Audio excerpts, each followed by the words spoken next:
I'm talking to Jamie Watson about winning votes by abusing reason, responsible belief, and political rhetoric. Now, as you say in your book, this subject goes back to ancient Greece, Rome, many of the early political experiments that we've had as civilizations, and of course the founding of America and the last few centuries. At the same time, we tend to think of modern politicians as particularly corrupt or particularly questionable in terms of the statements they make, the facts or lack thereof they use to come to conclusions that, if not questionable, are outright fallacious. In your opinion, is this a new issue that we're dealing with, or is it essentially the same as those of ancient Greece? The content and the strategies aren't all that different, but what I think has changed is our access to them. The increasing sophistication of technology, the increasing speed at which we can communicate has changed the way these ideas are spread. And we get a little glimpse of this in Neil Postman's old book, Amusing Ourselves to Death? Is it? Amusing Ourselves to Death. Yeah.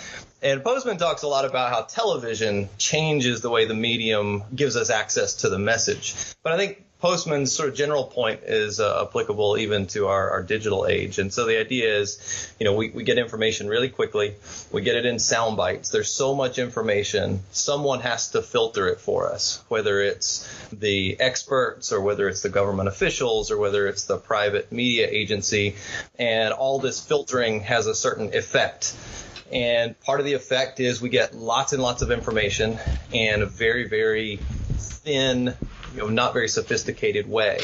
And so then we have to come up with ways, that's still too much. It's still too much information for our brains to handle. It's too fast for our brains to handle. So then we need another way of getting people's attention for our information. And so we come up with clickbait slogans. And so all this really serves to change the structure of the message. And the message becomes less sophisticated. The message becomes diluted, and it's much easier to get fallacies over on people. It's much easier to take advantages of the ways that we reason poorly than it ever has been. And so we have to sort of figure out some strategies for dealing with that. Yeah, and it sounds sort of like these techniques through which we're accessing information, through which politicians especially are providing information through sound bites, like you said, and other techniques. Sometimes people can interpret that as people are getting dumber. Do you think that might be at all relevant or at all accurate to say, or has this kind of situation been around, like we said, since ancient Greece? It's an interesting sort of question because I think there's two dimensions to it. One is that I don't think people in general are less sophisticated. I think we actually know more than we ever have. We have lots and lots of trivial information, lots more than we ever have. So I think we have more sort of trivial facts about the world than we've ever had. And what happened in the past was we had information, political information, but it would sort of coalesce at the literate portions of the population, which we know were much, much smaller than ever. And so as technology has improved, as education has improved and become more accessible, we get wider and wider swaths of the population who have access to basic information, but they don't necessarily have the skills to deal well with that information. So I think what's changing is we have lots more people with more information, and some of that's really good information and they make use of it in their daily lives and there's no problem. But they don't really have the skills to address it in more sophisticated ways. That's still going to sort of coalesce with what some people have called the better informed voters. Mm-hmm. And that's an interesting dynamic because what happens in the political conversations is the more people know of these trivial facts, the more empowered they feel to have really, really strong vocal beliefs about things like, say, politics or the climate or education. Mm-hmm. And what do you think, if anything, is the most important aspect for people to learn through education? I mean, I think no matter who you talk to, they will say that we need to educate the public better. We need to have a more informed voting and electoral process. But in your opinion, what would that really look like? Yeah, that's tricky because I'm really a fan of these initiatives that are called open government initiatives that are encouraging local governments all the way up to federal government to open certain documents, open certain conversations that just haven't been had in the public before. And the Obama administration's very first person who was the technology person for the White House, the woman who gave the president back a cell phone, the woman who updated the computers in the White House, she was part of this movement. And I think that's fabulous, but it's only one side of it, because you can have lots of information, but do really poor things with it. Mm-hmm. And so I think what education has to do is not only teach people which information is valuable to access, help people access it more effectively, but then sort of help them figure out what to do with it. And one of the things that is still very prevalent, especially in North American culture, is this sort of civic duty to participate, this civic duty to vote. And I think what that encourages is having very, very strong political beliefs. It encourages people to participate in the process, but it doesn't give them the tools to use the information that they're getting about the process in a way that actually might cater to their interests, that might serve their interests better. So you ask about what do I think education should be doing? Yes, I think it should be getting them access to more information, because without good information, we can't make good decisions. But I think we have to address these filtering mechanisms, the way that the information that we actually get through our searches, how we're searching, and then how we use that information to form better political perspectives and beliefs. Now, you talk also near the beginning of your book about an experience you have when you talk about how people view politicians, and most people view politicians as potential liars or as deceiving people or as not necessarily trustworthy in all that they say. And at the same time, they say that most other people, I guess, fall for these things, and that's why we have these kinds of deceptions in politics. So on one hand, everybody sees politicians as deceptive. On the other hand, everybody else, depending on who you ask, seems to think that people fall for this. So, yeah, I was wondering if you could speak to that a little bit, and then maybe how that could potentially be fixed or I guess ameliorated in some way. Yeah, that's the really nefarious problem that I see in political rhetoric these days, is because generally we have dispositions to believe, and we believe on the basis of what seems right to us, and we learn and we grow and we develop and we try to take evidence seriously, and we try to listen to the right people. But what happens, I think, when the information is coming so quickly and it's coming in such palatable manners, very easy to read, very well organized internet websites, and the idea that every website, doesn't matter what the source is, whether it's a good source or a bad source, it sort of has the same feel to it, has the same sense of authority. Mm-hmm. And what happens, I think, is we start losing the ability to distinguish good sources from bad sources. And so we feel we're special because it seems like we have good information. The information, every bit of information we access, it seems authoritative. It has the structure of authority. It has the right cadence. It has the right tone. People have the right credentials. And so what I talk about in the book is our epistemic character is this disposition to believe well. And I think what happens when information is coming at us at the speed and the form, it sort of undermines our ability to determine when we're reasoning well and when we're reasoning poorly. In other words, it gives us the sense that we're reasoning well when we're really not. And so we feel we're special. We say, oh, well, everyone else is being duped. Everyone else is being deceived. But I understand what's going on. And yeah, politicians are crooks, but it's this necessary evil for society. But, you know, I get it. Mm-hmm. And it's funny because every student has that same response. I mean, almost like 99% of students have that same response. And I think see that when we hear callers call in to news shows. It's like, oh, well, I know what's happening. Yeah. And I think that's the scary bit. It's we feel like we know when we really don't. And how do you address that, or how would you recommend addressing that when, as you said, it's the person, almost all of us, I guess, feel like we do know, and we know it, and we're well informed, or we feel well informed, and therefore if someone were to challenge us on that, I think a natural reaction is to doubt that person who's challenging. So how do you break through that sort of paradox of kind of making people more self-aware that they don't know when they feel like they do know? It's a very difficult problem to address, and I think it has to be addressed at that character level. And I don't mean sort of the old classic conservative Catholic virtue education, but I do think that there's an education of the disposition that needs to come back into public discourse, into at least college classrooms, if not high school classrooms. And it's the idea that rather than presenting students with here's the state of the field, here's the set of claims that you need to know about what other people are saying, I think we need to start them out with a much stronger skepticism about politics, a much stronger. I would love, and this sounds very strange, right? I would love for students to have a much stronger skepticism about science. I would love them to have a much stronger skepticism about religion, because what I think we get is the people that are so invested in a scientific worldview, which I 100% endorse, they don't often understand how the scientific worldview works. Why should we prefer it over a sort of more fundamentalist worldview, or a worldview that's suspicious of secular claims?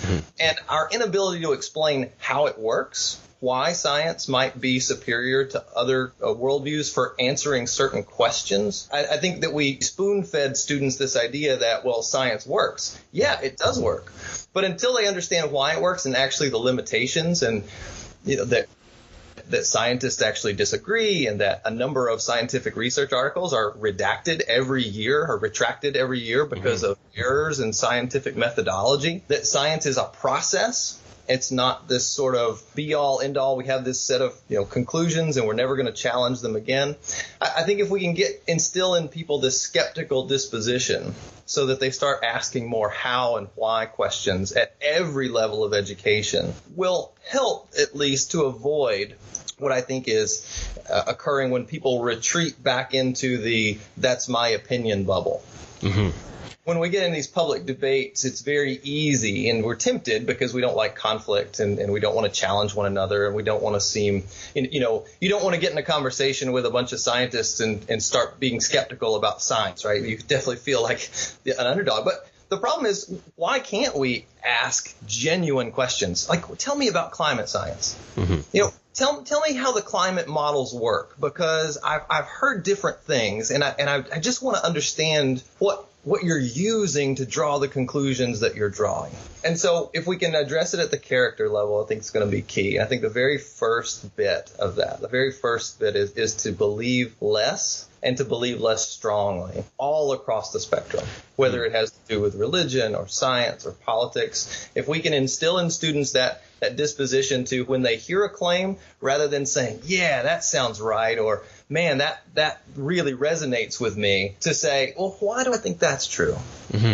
Now, I mean, to play devil's advocate a little bit, a lot of the criticism of that kind of skeptical nature that has come out, I guess sometimes it's related to postmodernism or postmodern ideas or what have you. But going back, usually the easiest way to think of it in a lot of arguments I've heard is smoking in the 50s and 60s, right? The cigarette companies relied on skepticism and relied on doubt and relied on people being, I guess, critical thinkers, in the sense that they wouldn't accept right away what scientists were saying, which was that cigarettes can lead to lung cancer.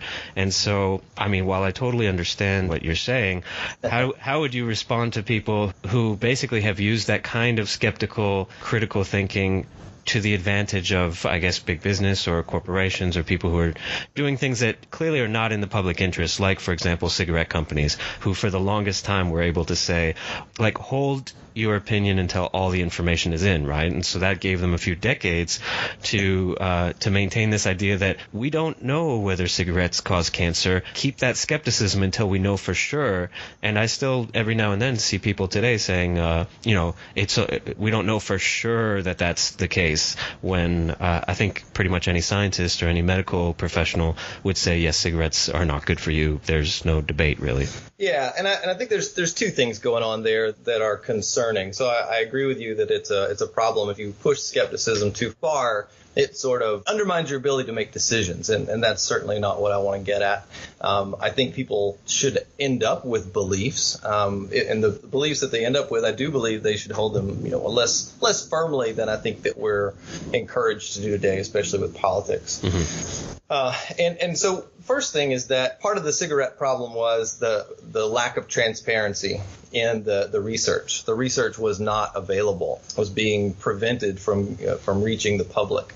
And this was a political problem with lobbyists. It was also a corporate problem.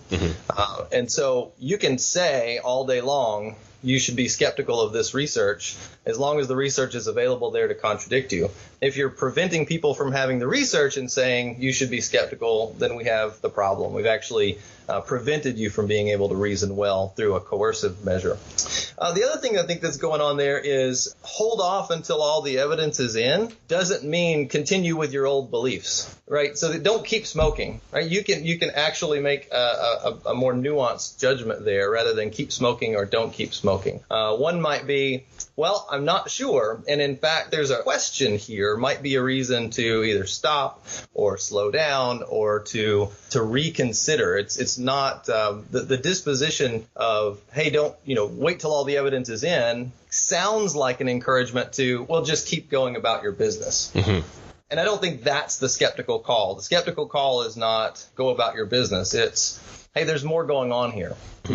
After the war, you had really interesting novels. Like if you read some old Ian Fleming, James Bond, they actually talk about the health effects of smoking in the 1950s novels. And like Bond's trying to quit, and the doctor's telling him it's bad for his health. And it's interesting because even though politically the big line was hold off until all the evidence is in, people were already getting the picture. And so if you rely too much on the political rhetoric, you miss what's going on at other areas of culture. Well, and it sounds like something that you've talked about a lot in your book, and I'm wondering if you can kind of explain it to people who might not have come across this term before in their readings or their research, is social epistemology. For someone who necessarily doesn't understand or hasn't heard of that yet, what is social epistemology, and why is that relevant to this debate?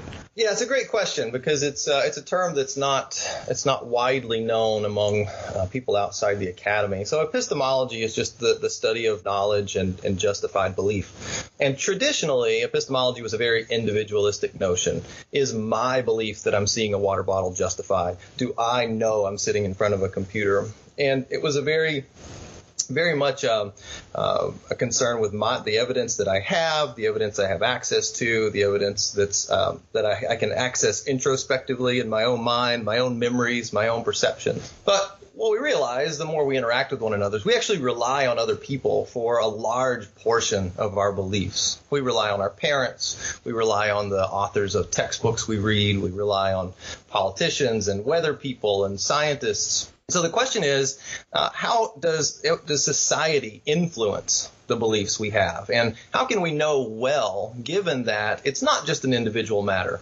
whether I know there's a water bottle in front of me? There's lots that actually goes into that about my beliefs about physics and gravity and perception and psychology that I've learned from other people.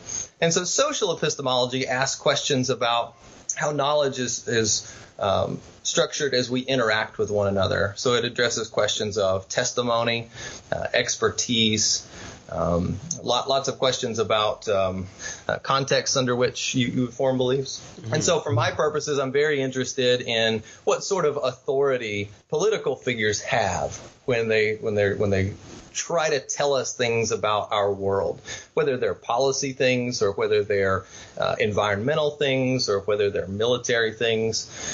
And it's interesting, if you start trying to tease out what counts as good authority on any particular issue, some interesting distinctions arise.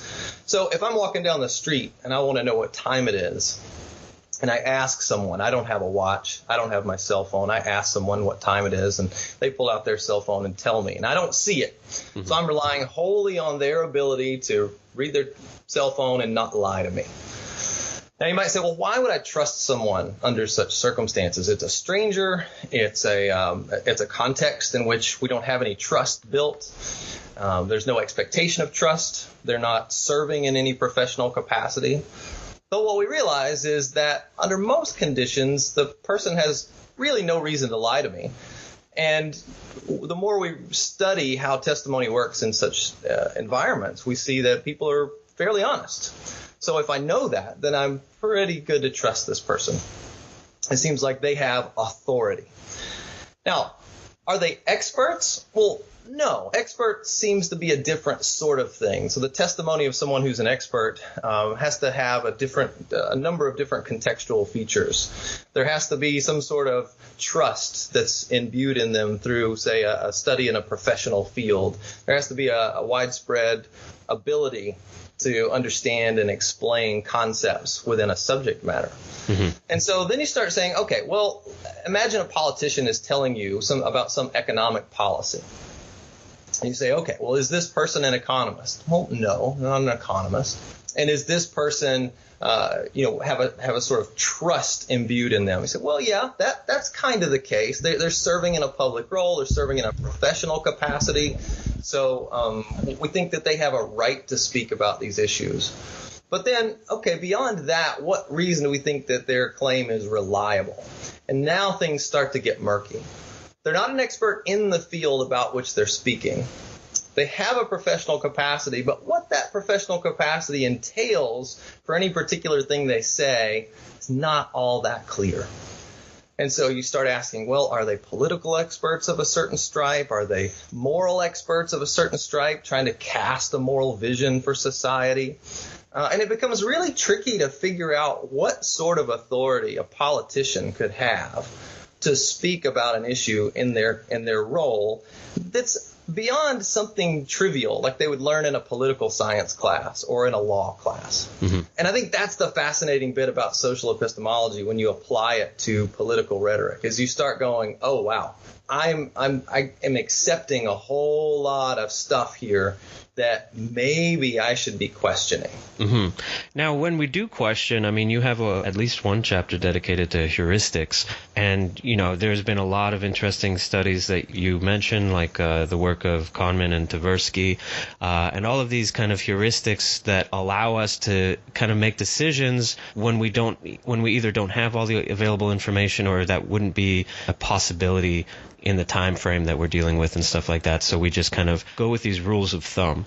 Now, correct me if I'm wrong, but I don't think we can get away from heuristics in general. Is that fair? I think that's right, yes. Yeah, so if that's the case, what do we do with these heuristics, which by definition are not perfect reasoning apparatus? Yeah, and that's I think that's an understatement even. I think that what we've learned is if we're right about how heuristics and our biases developed from an evolutionary perspective, they were very, very good for certain kinds of environments and certain kinds of reasoning. But the certain sorts of highly complex political, economic, social reasoning that we're engaged in when we're talking about politics just isn't the sort of thing that we're after. And there's lots of good experiments showing how poorly we reason. Dan Ariely is a behavioral economist who's dealt with these issues, and he has lots of great experiments that people react. They have different moral reactions when a reward for doing a certain task is actual money versus a token. And nothing else about the scenario has changed. But the fact that it's real money versus a token will change our moral disposition. And we're more likely to commit certain moral failures like lying and cheating if it's not real money. Mm-hmm. And so that tells us that there's something in our psychology. It's clearly not explicit. It's clearly beyond our at least offhand reflective ability to control, and that affects the way we interact with one another. And it's happening all the time, especially if you work in finance, if you work with money, if you work with large scale sums. There's another experiment that shows that the larger the amounts get, the less concerns we have about it. We reason much, much more casually and unreflectively when it's large sums of money. And so what we have to do in these situations is different than fallacy. So like, an appeal to the people. If I say we shouldn't believe you because you're ugly, those are the sorts of things we can learn. Mm-hmm. We can sort of bring them to the conscious level and go, oh yeah, like ugliness is not relevant to the truth of a statement. Mm-hmm. But with these things, they're very different. They're much more visceral. almost subconscious. And so I think what we have to do is change the structure of how we get information. So, for instance, the nudge movement talks about, and the nudge movement is a movement by these behavioral economists, particularly Cass Sunstein and Richard Thaler, who argue that the very way our choices work play on our heuristics and biases, which, as you said rightly, we can't get away from. And so the idea is we should structure our choices so that we get better outcomes. And we can do this in lots of ways. Dan Ariely gives this great example that our experiences become more vivid when we break them up versus when we just continue through them. So he gives an example of like a hot tub. If you're relaxing with your friends in a hot tub and you just stay in the hot tub the whole time, you'll have a certain memory of the experience. But if you break that experience up, if you structure your world to get out every 5 or 10 minutes, and you stop the pleasure, stop the enjoyment, you actually have a stronger, more vivid memory of it. And so one example is if you're grading. We all hate grading in the academy. And so what we often do is we break up grading. We grade 2 papers and go get a drink. We grade 2 papers and watch an episode on Netflix. We grade 2 papers. And what that's doing is counterproductive to our enjoyment of our day. It's actually making the suffering of grading much more vivid, when we should really press through grading, get it over with. And then when we go watch Netflix, break that up. And so that part of our day becomes more vivid. And so when it comes to political decisions, the decisions to structure our decision making are going to be more difficult. And I think one way that we're encouraging people to do that is in checking their sources, learning which sources are reliable, which sources are not reliable. It's tricky because no source is 100% reliable, and even poor sources put out good information from time to time. Nevertheless, you can improve your reasoning if you're only reading mostly reliable sources and not reading less reliable sources. And so that's a way where you can structure your belief forming process in politics to actually improve the sorts of beliefs that you would have. Now, actually, it reminds me of a student I had once that in a media class we were talking about bias, and his solution was, because all the media are biased, I don't watch media or I don't pay attention to media, which I found really interesting because I hadn't thought of it like that before. And I think more and more people are sort of approaching media and information more generally like that, where there is an understanding that's potentially more vivid to people today than there was maybe decades ago or generations ago, where we understand that media are biased, and it's clear that, that's not really debatable. Everybody has some kind of bias, but the solution that I've seen certain people go with is that because everything is biased, I don't listen to anything. And I'm wondering if there is a way to combat that, because of course if you really wanted to debate this, when you have a student, or when you have anybody really, who says, okay, you want me to watch CNN? Well, CNN is biased. And, right. You have to agree with that. Okay, well, you want me to watch Fox? Well, Fox is biased. And we could go down the list, and they would always be biased. And then, ultimately, the professor who's saying, no, watch CNN, or watch MSNBC, or watch Fox, or whatever, he or she is also biased because they have their biases. And so how do we encourage people to, I guess, participate in a process that is always biased and that is without the possibility of not being biased, I guess? Yeah, well, this is I think both the virtue and the challenge of what postmodernism has shown us. Even our very perceptions of things are sort of conditioned by certain types of structures and social structures and the language we use. We're learning things as basic as using the word girl to refer to adult women has certain effects on the way we treat women disproportionately to men. And so, yes, there's no question that bias is ubiquitous, that our abilities to sort and filter in the right sorts of ways for our interests are not great. And I think this is why I'm advocating so strongly for people to start by believing less so they can start asking questions. But then it becomes a very sophisticated question as to which aspects of a source are reliable. And, there are strategies that you can suggest to people, like, okay, if CNN puts out a story and they cite a source, go read the cited source. And if the cited source is from a biased source, or if it has biases in it, and yet it cites another piece of research, then you might go read that research. And so what you want is the least mediated, the least distance between yourself and the original claim that was made. And then you have to decide whether that claim is legitimate. In some cases, that's going to be understanding how statistics works.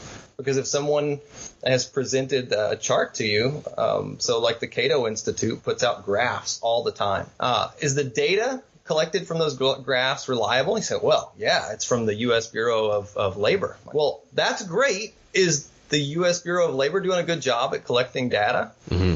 I mean, that's a question that's difficult for any of us to answer, because we're not at that level. We're not playing at that level. We're not in those circles.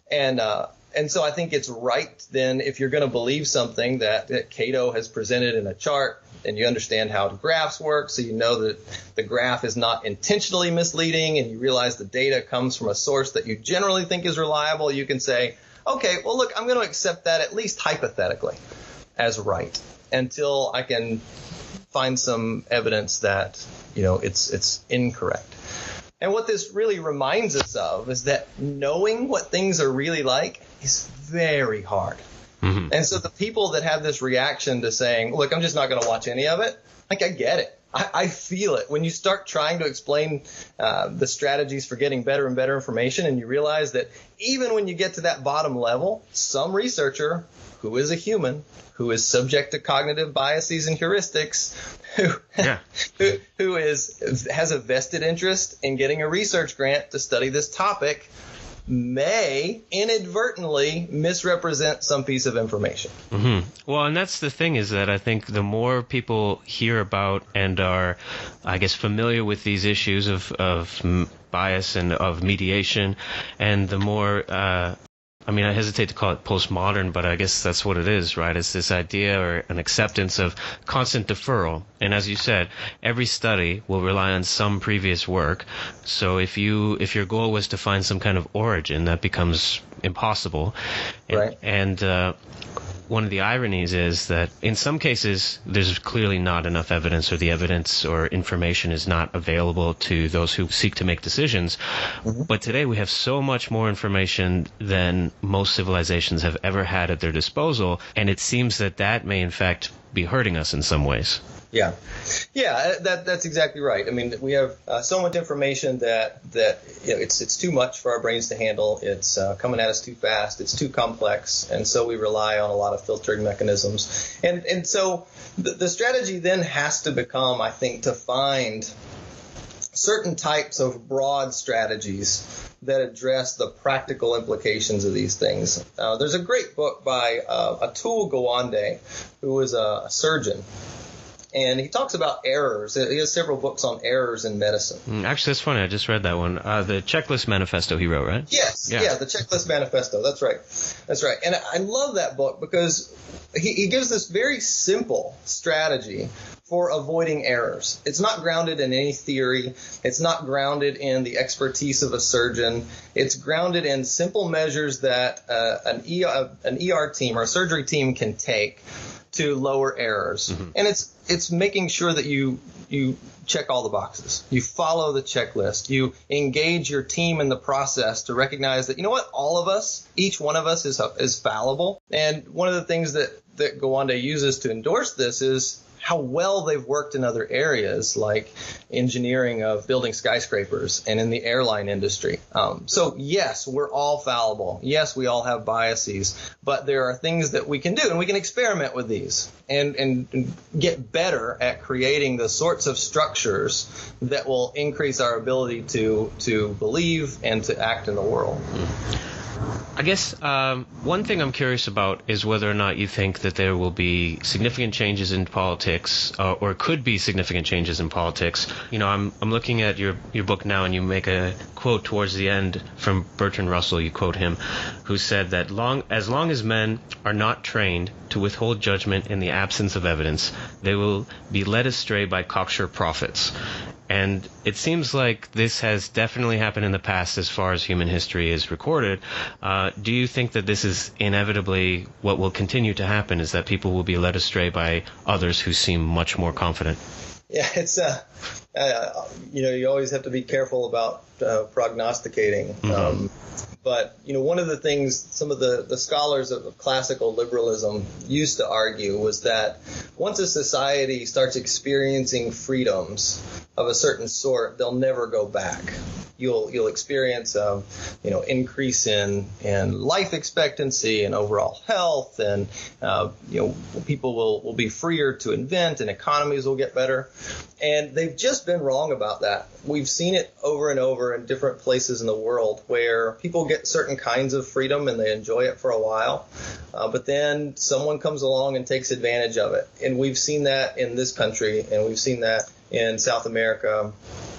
And I think that we're always in danger of it. And I think some of the more contemporary scholars of classical liberalism have realized this, and they're going, don't take the sorts of things you enjoy about life for granted, because they're not guaranteed.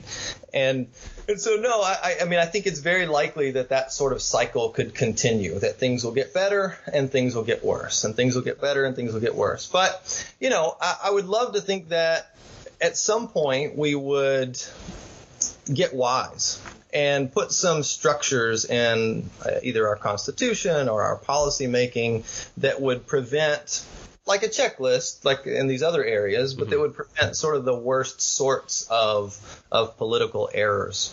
And of course, that's what a constitution is supposed to do, right? That's what it's set up to do, is say, yeah, look, you're free in lots of ways. But so, yeah, is it are we in danger of always being that way? I think yes. I think we're in danger of it. Could we come up with a way of ameliorating it? I hope so. Mm-hmm. Now, and we've talked about some tools, and you mentioned many more in your book about how to at least, be prepared for these kinds of things. The ignorance principle is something you talk about. Could you say a little bit more about the ignorance principle? And I think it's interesting because most of the time people use ignorance as a bad thing and right. as a derogatory thing, like calling someone ignorant. But at the same time, as we've been discussing, a lot of people are probably far too confident. Yeah, that's right. I think, so this is an odd sort of book, because for a philosophy book to actually give practical advice is rare, and I'm sure I'm going to get flack for this at some point. Philosophers love to stick with the abstract and construct theories and play with counterexamples, and I wanted this book to be an odd sort of hybrid, where the first two chapters are very theoretical, where I sort of establish what I think of as responsible belief, and then how that is impacted by our current political climate. But then at the end, I wanted to suggest some strategies, or at least open the conversation. And the ignorance principle is partly named that way for the very reason you said. We often think of ignorance as negative, because even as William James said in the 1800s, like to know is to be powerful. It's to feel confident. And I think that's our biggest problem. And so if we start recognizing, I'm ignorant in lots of ways. Now, that doesn't mean I stop acting or stop believing, but it should mean that I believe less, and I believe less strongly. Mm-hmm. And so the idea behind the ignorance principle is to sort of help us develop character dispositions to doing just that, as to believing less and less strongly by asking questions about where our beliefs have the most impact, where we can get feedback on them. So the beautiful thing about the checklist manifesto is it's all grounded in places where they get immediate feedback. When there are fewer errors in surgeries, then the checklist probably was working. When there are fewer problems with flights, then the checklist is probably working. And so what I think is a really, really needed disposition for people is to become more involved, more invested in their local situations, their local communities, than in their federal communities. Because I think they get more immediate feedback about what they believe about others, what they believe about societies. They see where their biases are checked by real obstacles in the world. And they have an opportunity to actually hear from others. So it's one thing to have all your beliefs formed on the internet when you don't get to actually talk with people who are in federal politics about political policies. In your local town hall, you do. You're talking directly to the people who face these obstacles every day. And so I think you've got an opportunity there. Now, clearly, this is not foolproof. There are plenty of communities that are either overly homogenous or overly committed to a certain worldview where you're not going to get a lot of development in these areas. But you will bump up against the real world problems and real world obstacles. So I think being involved more at the local level is the place to start. Opening up, getting more transparent government at the local levels. There are really cool initiatives like Code for America that are private citizens, private programmers working with government officials to make it easier for citizens to access government services. So, for instance, fixing potholes or getting better access to certain kinds of forms to fill out for government services. And these are ways where your beliefs about politics can have a direct impact because if people are taking better advantage of it and people are more satisfied with the services you're providing, then your Code for America project worked. And so I think that's where the ignorance principle is headed. That's where it should aim us. It should start with suspending judgment, believing less strongly, and then putting our efforts in places where we get feedback about those beliefs, where we get checks on our claims when we have to deal with people who are different than us, when we have to talk with people who believe differently than we do, and we don't just get to retreat into the that's my opinion bubble. That reminds me, actually, I guess, inside and outside actors within politics. I'm interested in your idea of why it is and why it seems to be successful that a lot of politicians keep making claims that they're not politicians. And I don't know if you've noticed this as well, but, there's a lot of like maverick outsider rhetoric that's, I find it I would find it funnier if it wasn't actually happening in a serious, real way. But a lot of people, who go into politics, who want to be political leaders or politicians, continually make claims that they are not politicians. And of course, Donald Trump is a great example, who really had no political involvement whatsoever, or at least no elected duties until he became president. And people were, at least the voters for him, were happy with that because the idea of another politician, like Hillary Clinton, for example, was seen as an inherently bad thing. So having a non-politician was an inherently good thing, but of course I don't know how one can continue with that idea once you're a politician. But the subtitle of your book is Responsible Belief and Political Rhetoric. I'm interested in your thoughts on this political rhetoric of not being political. Yeah, that's a good question. It seems like it's a version of the sort of everyman view that George W. Bush tried to portray. He was always portraying himself on his farm and in jeans and the regular guy sort of view. And the idea was, well, if he's more like me, then maybe he's going to be more concerned with my interests. He's going to help me out more. And with Trump, we can't do that at all. He's not like any of us. He's been in the 1% his entire life. It's not clear that he's had any of the sorts of experiences that the rest of us have had. But he's not a politician. So what is that conveying to the American people? And it is sort of an interesting question. It's like what's resonating? Because, to be fair, it's resonating through lots and lots of demographics. And so it's not just the low information conservative. It's also resonating with people across the spectrums and with women and with people in higher corporate entities. And so it's almost like we're using politics now as this buzzword that's standing for a certain type of corruption. And I wonder if that's it. I wonder if being a politician has sort of got this old Willie Stark, I don't know if you're familiar with All the King's Men, the old Robert Penn Warren novel, this sort of Willie Stark bluster to it. we're all talk and everything we do falls apart.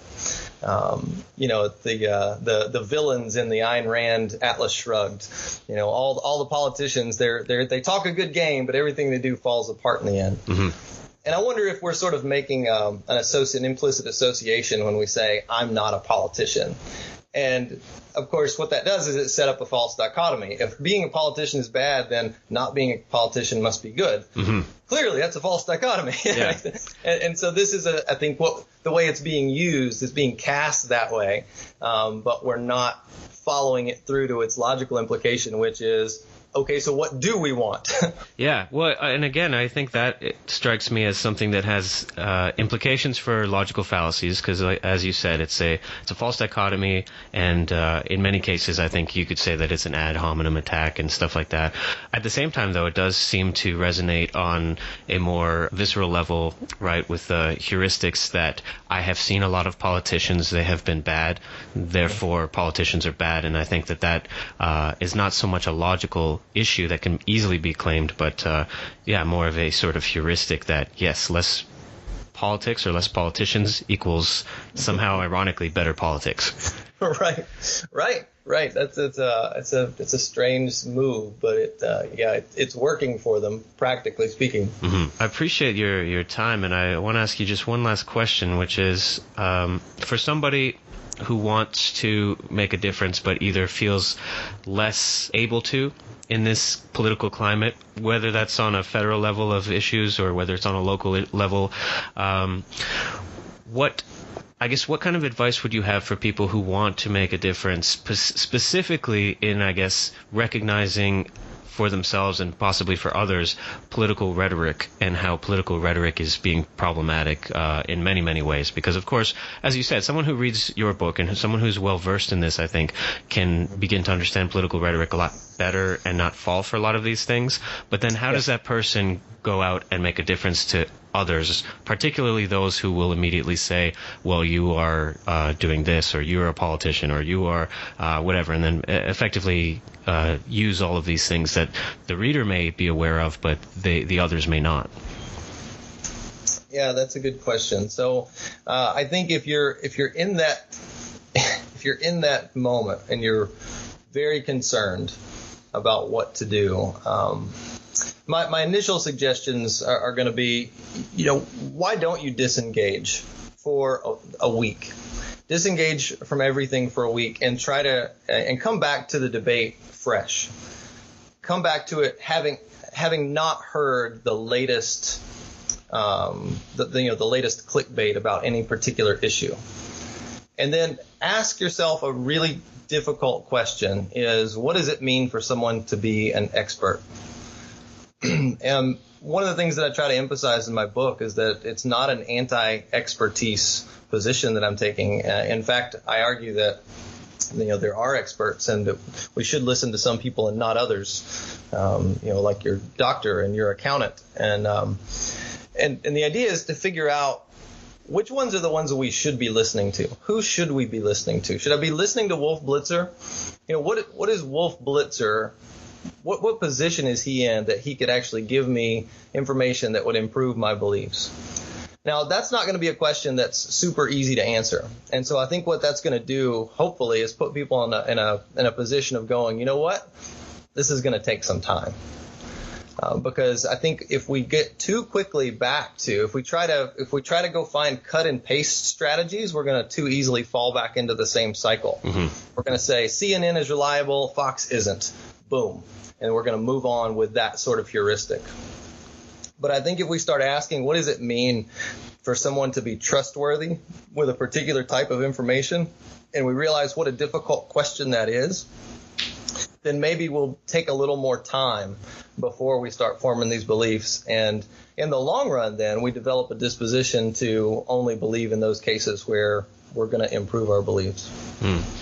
Well, no, I appreciate that. And as you said, your book and I guess your work in general is, theoretically informed and philosophical, but at the same time, you will make it recommendations or practical advice or situations that we're going to be dealing with. And I think that makes it a valuable contribution. I just want to thank you for taking your time to talk to me today. Yeah, thank you for having me. It's I'm getting more and more excited about the possibilities and hearing other options, options other than the ones that I'm suggesting for how to improve our political beliefs. And I hope that this can sort of launch us into a richer conversation about those sorts of strategies.